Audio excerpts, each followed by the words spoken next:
예수께서 돌아오심에 무리가 환영하니 이는 다 기다렸음이러라. 이에 회당장인 야이로라 하는 사람이 와서 예수의 발 아래에 엎드려 자기 집에 오시기를 간구하니 이는 자기에게 12살 된 외딸이 있어 죽어가미러라. 예수께서 가실 때에 무리가 밀려들더라. 이에 12애를 혈루증으로 앓는 중에 아무에게도 고침을 받지 못하던 여자가 예수의 뒤로 와서 그의 옷가에 손을 대니 혈루증이 즉시 그쳤더라.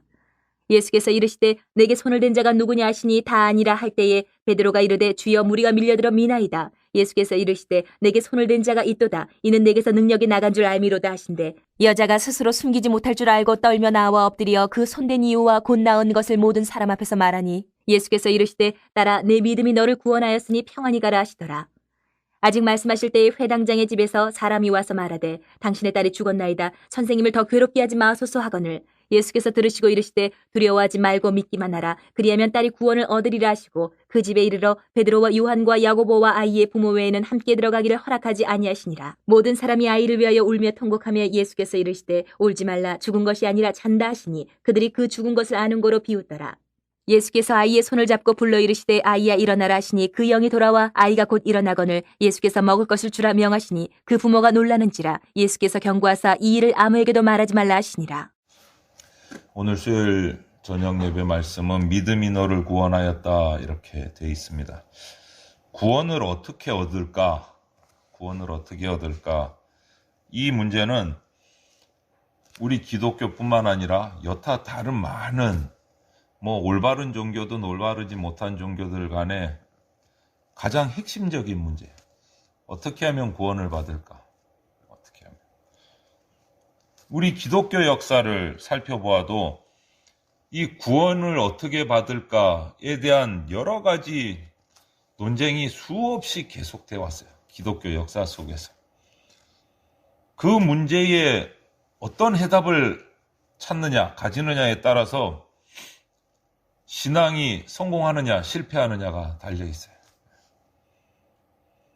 그래서 성경을 보면 구원은 믿음으로 얻는다 이렇게 말하고 있어요. 선언을 하고 있습니다. 구원은 믿음으로 얻는다. 이 말이 그 중간에 여러 가지 설명들이 들어가겠지만 시작과 끝을 핵심을 얘기하면 구원은 믿음으로 얻습니다. 그런데 유대인들은 율법으로 구원을 얻는다라고 믿었기 때문에 그 율법을 문자적으로 1, 2, 3 이대로 지키지 않는 예수님을 십자가에 못 박은 거예요. 자기들이 믿는 구원의 방법대로 율법을 지키지 않기 때문에 문자적으로 지키지 않기 때문에 예수님을 조롱하고 비판하고 끝내 체포해서 십자가에 달아서 죽인 거예요. 종교개혁 당시에도 그렇습니다. 로마 교회, 가톨릭 교회는 구원을 얻기 위해 구원을 얻는 방법을 여러 가지를 만들어 놨어요. 믿음으로 구원하는 게 아니고 여러 가지를 만들어 놨어요. 조항들을. 그래서 그것이 진리라고 가르쳤어요. 그것이 로마 교회, 가톨릭 교회의 종교의 타락을 가져왔고 대표적인 것이 면죄부라는 것이 나와서 돈으로 구원을 사게 만드는 정말 좋지 않은 최악의 결과가 나왔죠. 그래서 루터나 칼빈이라는 이 위대한 지도자를 통해서 종교개혁이 일어나게 됐습니다. 종교개혁이 일어나게 됐습니다. 성경으로 가도 사도 바울이 서신서에서 믿음으로 의롭다함을 받는다. 명확하게 논리적으로 증거를 하고 있어요. 믿음으로 의롭다함을 받는다. 오늘 본문으로 들어가 보면 예수님께서 병자를 고치시면서 믿음이 그들을 구원했다라고 또 선포를 하고 계세요. 본문 말씀을 통해서 우리가 믿음으로 구원을 받는다라는 이 진리를 받고 믿음으로 구원의 삶을 살아가는 성도들이 우리가 돼야 됩니다. 더 이상 다른 어떤 이단 사설에 흔들려서는 안 된다라는 거죠. 구원받는 방법에 대해서.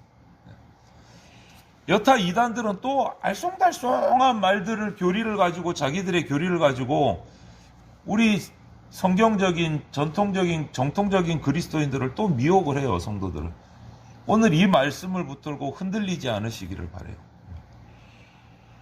오늘 본문에 12해 동안 혈루증 앓는 여인이 등장을 합니다. 이 여인은 자기의 병을 고치기 위해서 수많은 방법들을 써본 것 같아요. 유명한 의원이라는 의원은 다 찾아다녀서 치료를 받았으면 가지고 있는 재산도 거진 다 허비했을 거예요. 이제 더 이상 그래도 고쳐지지 않으니까 치유에 대한 소망을 가질 수 없는 정말 낙심하는 처지에 놓이게 된 겁니다. 이 여인의 병은, 특히 그 당시에 이 혈루병이라는 병은 종교적으로도 부정한 병이에요. 부정한 병이에요. 그래서 사람들과의 관계도 다 단절이 되는 거예요. 그 여인과 함께하기를 싫어하는 거예요.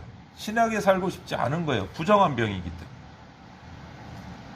단순히 그냥 육체의 고통만 있는 게 아니고 사회적으로 소외당하는 진짜 정신적인 어려움까지 겪는 여인이에요. 그러던 차에 이 여인이 소문을 듣습니다. 예수라는 선생이 우리 마을에 온다더라. 그런데 소문을 들어보니까 세상 누구도 고칠 수 없는 불치의 병들을 어떤 능력을 가지고 고친다고 하더라. 소문을 들은 거예요. 그 예수라는 선생이 자신이 살고 있는 동네를 지나간다는 사실을 알았을 때 마음에 소망을 품습니다. 내가 그 예수님께 나가서 그분의 옷만 만져도 나는 치유될 거야. 고쳐질 거야. 그런 믿음이 생기기 시작했어요. 자신의 손으로 예수님의 옷자락만 만져도 내 병은 치유될 거다. 그 믿음이 점점 커져가고 확실해져 갑니다. 그러자 실제로 이 여인의 병은 깨끗하게 낫게 됐어요. 무슨 일이 사람들은 일어났는지도 몰라요. 워낙 사람들이 많이 몰려들었기 때문에 예수님을 만나기 위해서, 예수님께 병 고침 받기 위해서, 예수님의 그 말씀을 듣기 위해서 수많은 사람들이 몰려들었어요. 그런데 이 여인은 그 중에서 예수님의 옷자락을 만짐으로 그 불치의 병이 치료되는 놀라운 기적을 체험을 했어요. 그런데 아무도 몰랐어요. 밀고 당기고 제자들의 말을 들으면 사람들이 많습니다. 예수님 밀고 당기고 하는 사이에서 예수님은 아셨어요.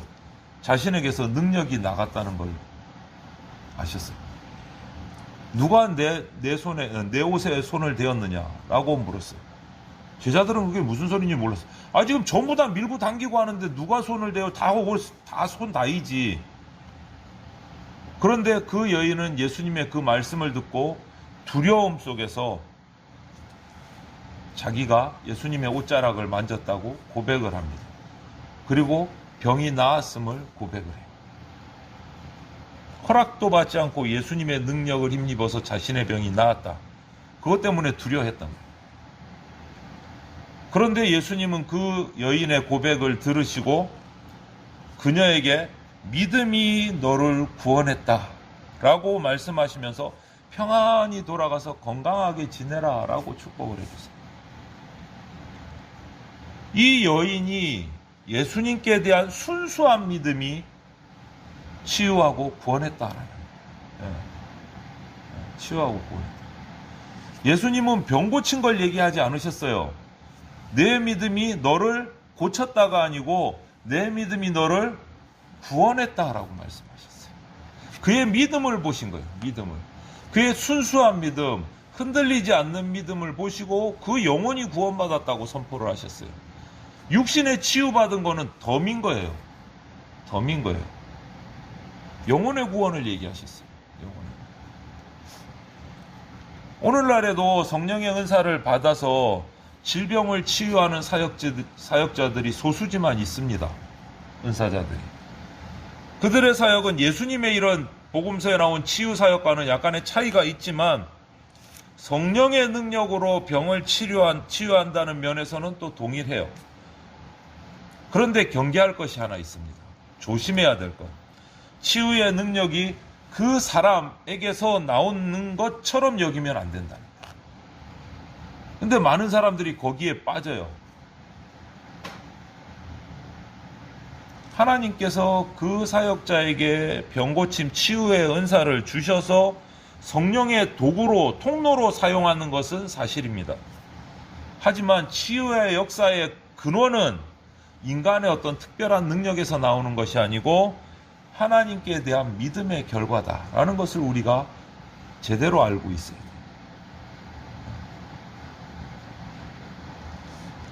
그 사역자의 믿음이든 환자의 믿음이든 순수한 믿음을 통해서 치유의 역사가 일어난다. 그 믿음이 중요하다는 것을 우리가 깨달아야 됩니다. 중요한 것은 하나님께 대한 믿음, 그 믿음으로 말미암아 기적의 역사는 일어난다는 거예요. 치유뿐만 아니라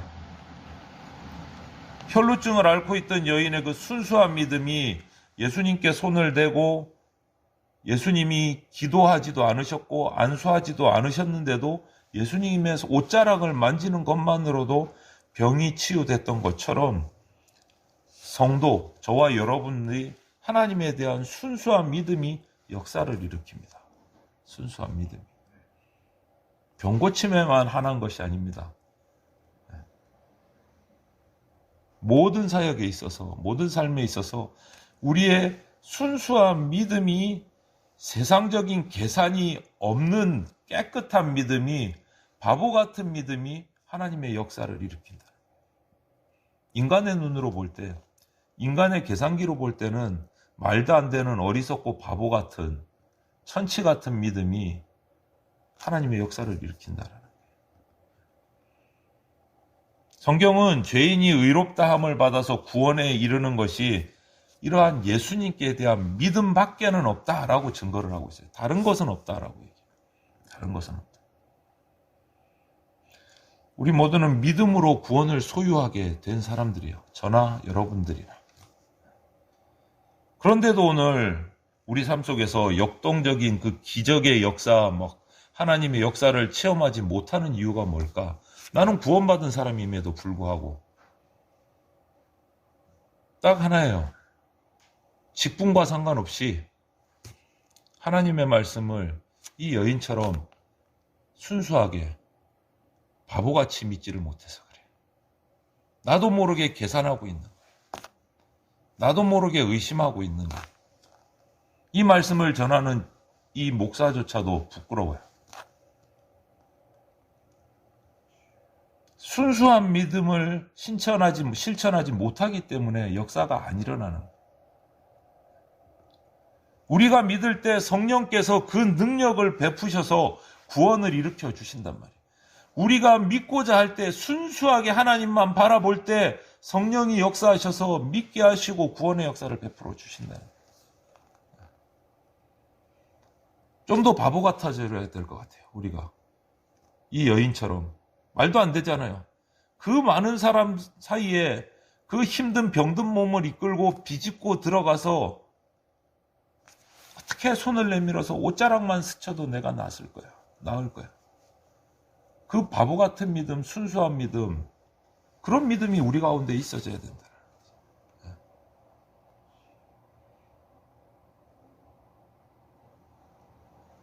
그런데 이 여인의 이 혈루병 앓는 여인이 목적이 아니었단 말이죠. 성경을 보면 어디로 가시는 길이셨어요? 회당장 야이로의 집에 딸이 병들었다는 소식을 듣고 가시는 길이었단 말이에요. 야이로가 예수님을 모시고 가는 길이었다. 그 가운데 이 혈루병 앓는 여인의 이 사건이 일어났어요. 기적이. 그런데 그렇게 지체하는 동안 소식이 왔습니다. 야이로 회당장의 딸이 죽었다. 소식이 왔어요. 사람들이 도착하니까 다 슬피 울고 있어요. 가족들은 그랬을 거예요. 조금만 일찍 오시지. 조금만 일찍 오시지. 그렇게 슬피 울고 있는 가족들과 그 많은 사람들을 향해서 예수님은 뭐라고 말씀하십니까? 울지 말아라. 죽은 것이 아니고 잔다. 이렇게 말씀하세요. 죽은 것이 아니고 잔다. 그런데 실제로 그 딸이 죽었어요. 누구나 다 알아요. 그래서 사람들은 예수님의 죽은 것이 아니고 잔다라는 이 말씀을 듣고 비웃었다라고 본문은 얘기해요. 네. 그런데 예수님의 이 말씀은 죽은 것이 아니고 잔다, 울지 말아라. 이 말씀은 그 딸이, 회당장의 딸이 죽은 것을 몰라서 그런 말씀을 하신 것이 아니고 내가 그 딸을 다시 살리겠다라는 선포인 거예요. 살리겠다라는 선포. 그러면서 회당장 야이로에게 뭐라고 말씀하십니까? 두려워 말고 믿기만 하라. 두려워 말고 믿기만 하라. 그리고 그 딸이 누운 방으로 들어가서 그 죽은 아이의 손을 잡고 일어나라 라고 명령하시고, 그 딸은 또 정말 자다가 깨는 것처럼 다시 일어나서 걸었다. 본문은 그렇게 증거하고 있어요. 죽은 자를 다시 살리신 거예요. 불치의 병을 옷자락만 만짐으로 낫게 하시고 죽은 여자아이를 말씀 한마디로 다시 살려내셨어요. 옆에 있던 제자들은 그 두 광경을 순식간에 다 본 거예요. 혈루병 앓던 여인이 낫는 모습, 죽은 여자아이가 다시 살아나는 모습을 봤어요. 제자들은 다 봤고 그 주변의 사람들도 봤어요. 그런데 예수님이 제자들에게 이 사실을 아무에게도 알리지 말아라. 소문내지 말아라. 아직 예수님이 구세주라는 정체를 드러내실 때가 안 되셨기 때문에 말하지 말아라. 알리지 말아라. 예수님께서 그 회당장에게 믿기만 하라 라고 하신 말씀, 이것은 오직 믿음만이 죽음에서 살아나게 하는 능력이 있다라는 걸 알려주고 싶으신 거예요. 믿음만이 죽음에서 살릴 수 있다. 여러분, 죽음 앞에서 우리 인간이 할 수 있는 일이 있습니까? 아무것도 없습니다. 죽음 앞에서는. 그냥 할 수 있는 것은 죽어가는 모습을 볼 수밖에 없다는 거. 우리가 뭔가 할 일이 없다는 거. 만약 회당장 야이로가 딸의 죽음 앞에서 예수님을 찾아가지 않았다면 그 딸은 그냥 다른 사람들과 똑같이 가족들이 보는 앞에서 죽을 수밖에 없는 거예요. 그냥 죽어서 장례 치르고 그렇게 갈 수밖에 없어요. 그런데 그게 또 슬프지만 모든 사람이 또 그렇게 가는 거예요. 인간의 힘으로 어쩔 수 없는 거예요. 죽음. 그런데 이 죽음을 어떻게 이해하고 그 문제를 어떻게 해결할 것인가는 사람마다 다릅니다. 예수님께서는 그런 문제 앞에서, 불치의 병 문제 앞에서, 죽음과 같이 손쓸 수 없는 그런 우리 인간의 문제 앞에서 우리에게 두려워하지 말아라, 오직 믿기만 하라, 이렇게 말씀하세요. 오직 믿기만 하라. 예수님께서도 십자가에 달려 죽으셨지만 다시 살아난 것처럼 예수님을 믿는 자는 다시 부활해서 영생을 누리게 될 것이다. 이것이 예수님께서 믿는 자에게 주신 약속이에요. 약속. 예수님은 약속을 반드시 지키시는 분이십니다. 그리고 우리에게, 성도에게, 구원받은 자에게 그 약속과 함께 주신 명령이 뭡니까? 세상 모든 사람에게 이 약속을 알려서 그들도 죽음의 문제를 예수님께 대한 믿음으로 해결받고 구원받을 수 있도록 해야 된다라고 우리에게 명령하신 거예요. 그래서 땅끝까지 가서 세례를 주고 제자를 삼으라 하신 거예요. 그러므로 저와 여러분들 성도는 예수 그리스도 안에서 우리에게 주신 하나님의 구원의 은혜 안에서 항상 담대하게 믿음으로 승리하는 삶을 사셔야 합니다. 우리가 예수님께 대한 순수한 믿음으로 예수님의 옷자락을 만져서 불치의 병이 치유받은 한 여인과 딸의 죽음 앞에서 예수님께 믿음으로 딸의 부활을 체험한 그 회당장 야이로를 보면서 우리가 믿음으로 구원 얻는다. 이것을 우리 가슴속에 깊이 새기시고 대충 믿으면 안 된다는 것을 오늘 우리가 깨달았습니다. 정말 순수하게 의심 없이 믿는 믿음으로 구원 얻는다. 그 가운데 성령께서 역사하셔서 구원 얻게 해주신다라는 이 진리의 말씀을 기억하시고 우리 대전장로교회 성도들이 믿음으로 이미 구원을 얻은 자입니다. 이제 하나님과 그 말씀을 의지하는 믿음을 가지고, 순수한 믿음을 가지고 우리 생활 가운데서 복음의 능력, 기적의 역사를 경험하는 삶을 누리시기를 주님의 이름으로 축원을 드립니다.